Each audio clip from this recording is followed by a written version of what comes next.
وہ آس پاس ہوتی تو میں کبھی سکون میں نہیں رہتا۔ اس کے ہونے سے مجھے عجیب سا احساس ہوتا تھا۔ اس نے گاڑی سائڈ پر لگائی۔ ہاں تو وہ بیوی ہے تیری، احساس ہوگا، یہ رشتہ ہی ایسا ہے۔ نہیں چاہیے یہ احساس اور ایسا کوئی۔ نا اسٹاپ اٹ پلیز۔ میری خوشیاں ان رشتوں کی محتاج نہیں ہیں۔ سب کو مجھے چھوڑ کر جانا ہے۔ سب چلے جاتے ہیں اور چلے گئے تھے، وہ بھی چلی گئی تو کیا فرق پڑتا ہے؟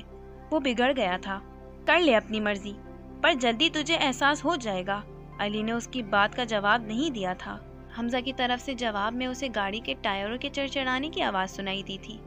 گاڑی دوبارہ سڑک پر تھی۔ انسٹیٹیوٹ میں صبح کب سے طلوع ہو چکی تھی۔ یہ ایک بڑی 4 منزلہ عمارت تھی جسے جدید طرز پر بنایا گیا تھا۔ ڈاکٹر ہارون نے اسے تقریباً 30 برس پہلے بنایا تھا۔ پہلے وہ اکیلے اس سفر پر نکلے تھے اور پھر قافلہ بنتا چلا گیا۔ یہاں اور بھی ٹرینرز، ماہر نفسیات، ماہر انسانیات اور بیہیویئرسٹ تھے، مگر جو ملکہ ڈاکٹر ہارون کو لوگوں کے رویے پڑھنے اور زندگیوں کو بدلنے پر حاصل تھی، وہ شفا کسی اور کے الفاظ میں اس قدر نہیں تھی۔ ہاں، وہ الفاظ سے دل کے، دماغ کے مریضوں کو شفا دیتے تھے۔ اس وقت وہ اپنے روشن آفس میں بیٹھے کافی کے مگ سے گھونٹ گھونٹ اندر انڈیل رہے تھے۔ ان کی عمر 50 کے لگ بھگ ہوگی، مگر ورزش اور اچھی خوراک نے ان کو فٹ رکھا ہوا تھا۔ سفید شرٹ، ڈریس پینٹ، کلائی پر بندی گھڑی جو قیمتی معلوم ہوتی تھی، آنکھوں پر نظر کا چشمہ اور کرسی کی پشت پر لٹکا بلو کوٹ، کالی مگر روشن آنکھیں۔ وہ خوش شکل تھے اور شخصیت کے روب نے ان کو طلسماتی کر دیا تھا۔ وہ بولتے تو سننے والے کسی سحر میں آ جاتے، جس کے پاس بیٹھ جاتے وہی مسحور ہو جاتا۔ ان کی ساری تعلیمی ڈگریاں باہر کی تھیں، کیونکہ ان کے نزدیک مغرب نے انسانیات میں ان سے زیادہ ترقی کی تھی۔ سامنے ایک 16-17 سال کا لڑکا پچھلے 15 منٹ سے یوں ہی خاموش ٹیبل پر پڑے ڈاکٹر ہارون کی نیم پلیٹ کو دیکھ رہا تھا۔ بھوری تختی پر سنہری حرف ڈاکٹر ہارون، ماہر نفسیات، ماہر انسانیات۔ مگ سے آخری گھونٹ بھرا، دونوں ہاتھوں کو میز پر رکھ کر باہم ملایا اور لڑکے کو بغور دیکھا۔ وہ پریشان لگ رہا تھا۔ کس کلاس میں پڑھتے ہو؟ اس کے تاثرات کو پڑھتے سوال کیا۔ اس نے یوں ہی نظریں جھکائے جواب دیا، سیکنڈ ایئر۔ فرسٹ ایئر میں کتنے مارکس تھے؟ 481۔ اور ایک لمحے کو اٹھی نظریں دوبارہ جھک گئی تھیں۔ F S C. وہ رکے تاکہ لڑکا اپنا مضمون بتائے اور لڑکے نے اچک کر مکمل کیا، F S C pre medical. دونوں ہاتھوں کی انگلیاں باہم ملاتے ہاتھ سر کے نیچے رکھے، کرسی سے ٹیک لگائی اور آنکھیں بند کر لی۔ چند لمحے یوں ہی گزر گئے۔ لڑکے نے بے چینی سے پہلو بدلا۔ سر، میں نے اپنی پوری کوشش کی تھی، اگر میرٹ پر نام نہیں آیا تو کیا کروں؟ آواز رند گئی۔ وہ اسے اور سننا چاہتے تھے۔ آنکھیں بدستور بند تھیں۔ پہلے ایف ایس سی کے نمبروں پر گھر میں تماشا، فلاں کے اتنے نمبر آئے، فلاں کے اتنے آئے، تمہارے بس 86%؟ سر 86% کم ہوتے ہیں؟ لڑکے نے کرب سے پوچھا۔ بند آنکھوں سے وہ تلخی سے مسکرائے۔ بیٹا، ضرورت کو تو 60% بھی بہت ہوتے ہیں، پر انسان خواہشوں پر جیتا ہے، تبھی خوش نہیں رہتا۔ لڑکے کو پتہ نہیں سمجھ آئی یا نہیں، وہ دوبارہ بولنے لگا۔ روز روز کی چپتی نظریں اور تانے سن سن کر میں تھک گیا ہوں۔ یہاں سب اپنی زندگی کی بازی لڑتے تھکے ہوئے تھے۔ اذیت سی اذیت ہے، نیند نہیں آتی، آتی ہے تو سارا دن ساری رات سوتا رہتا ہوں۔ سب کو یہ دکھتا ہے کہ میرا میڈیکل میں داخلہ نہیں ہوا، مگر یہ کسی کو نہیں دکھتا کہ میں نے دن رات محنت کی، اپنی نیندیں قربان کی، گیمز، ٹی وی، موویز، کچھ بھی تو نہیں کیا تھا ان 2 سالوں میں۔ میرے سے زیادہ دکھ ہے سب کو، میرے سے زیادہ تکلیف ہے۔ بابا کی بے رخی، ماما کا دوبارہ ٹیسٹ دینے کا پریشر، لوگوں کی باتیں، تانے، استہزائیہ نظریں، یہ سب مجھے پاگل کر دے گا، اور پھر یہ سب مجھے کھو دیں گے۔ آخری الفاظ پر ڈاکٹر ہارون نے یکلخت آنکھیں کھولی، دونوں کہنیاں میز پر ٹکائیں اور آگے کو جھکے۔ ہاں، اگر یہ یوں ہی چلتا رہا تو میں خود کو مار لوں گا۔ وہ لڑکا تھا مگر رو رہا تھا۔ نہیں، شاید وہ ذہنی مریض تھا، تبھی اسے یاد نہیں رہا کہ لڑکے روتے نہیں ہیں۔ ڈاکٹر ہارون نے اس کی بات کے جواب میں کچھ نہیں کہا۔ کوئی نمبر ڈائل کیا اور ریسیور کان سے لگایا۔ ہاں جنت، یہ لڑکا باہر آ رہا ہے، اس سے اس کے والدین کی تفصیلات لے کر انہیں 2 دن بعد ہونے والے پیرنٹنگ سیشن پر مدعو کرو۔ ڈاکٹر ہارون کھڑے ہوئے، کرسی سے اپنا کوٹ اٹھایا، جانے سے پہلے لڑکے کے کندھے پر ہاتھ دھر کر زور سے دبایا۔ یہ حوصلہ تھا جو اس ہاتھ سے ہوتا لڑکے کے دل میں اترا تھا۔ رات کا اندھیرا پھیلے کافی دیر ہو چکی تھی۔ اس مٹی کے مکان کے بڑے گھر میں گھپ اندھیرا تھا۔ بظاہر لگتا تھا سب سو چکے ہیں، مگر کسی کو جاننے کے لیے ظاہر نہیں، باطن میں جھانکنا پڑتا ہے، اور شہری اس باطن میں جھانکنے کو تیار تھا۔ اسے سیکرٹ کوڈ مل چکا تھا، وہ اب ان کے خاص لوگوں میں شامل تھا۔ شیروان کو ابھی آئے چند دن ہوئے تھے، اسے اعتماد حاصل کرنے میں وقت تھا۔ یہ سفر شہری کو اکیلے کرنا تھا۔ ببلی، وہ تو الگ ہی دنیا ہے، جب تو دیکھے گی نا تو آنکھیں چندھیا جائیں گی تیری۔ یہ بڑے بڑے اونچے ستون اور حاجن بی بی کا سونے چاندی سے آراستہ تخت، وہ ڈرامائی انداز میں برآمدے کی چھوٹے ستون سے ٹیک لگائے آسمان پر نظر جمائے ہاتھوں کو لہراتے کہے جا رہی تھی۔ چمبیلی پچھلے 15 منٹ سے شہری کو یہ محل نامہ سنا رہی تھی، جہاں 2 دن بعد شہری کو جانا تھا۔ وہ بغور اسے سن رہا تھا۔ اس نے بڑے چرچے سن رکھے تھے اس گھر کے، جو پریمیم ممبر کو ہی دیکھنا نصیب ہوتا تھا، اور اب وہ پریمیم تھا۔ کب چلیں گے ہم؟ دن میں؟ بظاہر اس نے بے چینی دکھائی، باطن میں یہاں ایسے جذبے تھے کہ اس محل کی بنیادیں بھی مسمار کر دی جاتی۔ اس نے خفگی سے اسے دیکھا۔ دن میں نہیں، دوسرے پہر، جب دنیا سو جائے گی تب وہ محل جاگے گا۔ اس نے بے خودی سی کیفیت میں ایک ہاتھ اپنے کولہے اور دوسرے ہاتھ کو ہوا میں گھماتے ایک قدم آگے بڑھایا۔ وہ محل واقعی اتنا خوبصورت تھا یا چمبیلی بڑھا چڑھا کر بتا رہی تھی؟ شہری نے سر جھٹکا۔ گاڑی پر جائیں گے؟ اس نے پوچھا، مگر چمبیلی کے بے ساختہ ہنسنے پر وہ شرمندہ ہوا۔ پیدل جائیں گے میری جان، پیدل، ٹک ٹک۔ اس نے ہاتھ الٹا کیا اور چلنے کے سے انداز میں 2 انگلیاں ہوا میں آگے بڑھائیں۔ وہ زیادہ ہی ڈرامائی ہو رہی تھی۔ شہری کو کوفت ہوئی۔ وہ جواب دیے بغیر اسے اس کی ڈرامائی دنیا میں چھوڑ کر اپنے بستر کی طرف بڑھا۔ کل اسے حمزہ سے رابطہ بھی کرنا تھا۔ حمزہ، تم آرام سے بیٹھ جاؤ، ہم کوشش کر رہے ہیں، جلد ان سے رابطہ ہو جائے گا۔ علی نے لیپ ٹاپ سے سر اٹھایا۔ وہ بیسمنٹ میں پچھلے 1.5 گھنٹے سے یوں ہی ادھر سے ادھر ٹہل رہا تھا۔ آج ہفتہ ہو چکا تھا، مگر شہری اور شیروان کی طرف سے کوئی رابطہ نہیں ہوا تھا۔ کب رابطہ ہوگا؟ ان کو بدھ کو ہمیں کانٹیکٹ کرنا چاہیے تھا۔ اگر یہ لاپرواہی ہے تو یہ ان کا ایک ساتھ آخری کیس ہے، یا پھر زندگی کا آخری کیس۔ وہ غصے اور بے بسی کسی کیفیت میں بڑبڑایا۔ شہری جتنا لاپرواہ سہی، لیکن کام کے معاملے میں وہ غیر سنجیدہ نہیں ہوتا تھا، اور یہی چیز حمزہ کو کھٹک رہی تھی۔ ہو نہ ہو وہ مصیبت میں تھے، مگر پلان میں کوئی ہول نہیں تھا، کہیں سے بھی کچھ غلط نہیں ہو سکتا تھا، وہ پکڑے نہیں جا سکتے تھے۔ پھر رابطہ کیوں نہیں ہو پا رہا تھا؟ ہر گزرتے لمحے اس کی پریشانی بڑھتی جا رہی تھی۔ میز کے ارد گرد باقی لوگ بیٹھے کسی طرح کانٹیکٹ کرنے کی کوشش کر رہے تھے۔ حمزہ بے چین تھا۔ وہ دوبارہ سربراہی کرسی پر آ کر بیٹھا۔ پتہ نہیں کیا کر رہے ہو تم لوگ اتنے دن سے؟ وہ اب ان پر برس پڑا تھا۔ تم سب کو کسی قابلیت کی بنا پر میں نے اپنے ساتھ جوڑ رکھا ہے، ورنہ نہ تم پولیس کے شعبے سے ہو نہ کسی ایجنسی سے۔ اگر تم لوگوں کی دیری کی وجہ سے شہری کو کچھ ہوا تو اپنی قابلیت سمیت تم لوگ دفع ہو سکتے ہو۔ اسے ہائپر اٹیک ہو رہا تھا، ہاتھ کی رگیں پھولی ہوئی تھیں۔ اس نے شہادت اور درمیانی انگلی کو ملا کر بھووں کے درمیان پھولتی رگ کو مسلا، گلے میں گلٹی سی ابھری اور معدوم ہو گئی۔ سب حیرت سے اسے دیکھ رہے تھے۔ حمزہ اسموتھلی بولنے والا بندہ تھا، اسے چیختے چلاتے کبھی کسی نے نہیں دیکھا تھا، اور جنہوں نے دیکھا تھا وہ یقین نہیں کر سکتے تھے کہ یہ وہی حمزہ ہے۔ یہ حمزہ اس پرسکون ٹہر ٹہر کر بولنے والے حمزہ سے مختلف تھا۔ وہ حمزہ یہاں میز پر موجود ہر شخص کو اون کرتا تھا، یہ اس کی فیملی تھے، مگر یہ حمزہ خود غرض تھا۔ اسے شہری کے ساتھ گئے شیروان کی بھی پرواہ نہیں تھی۔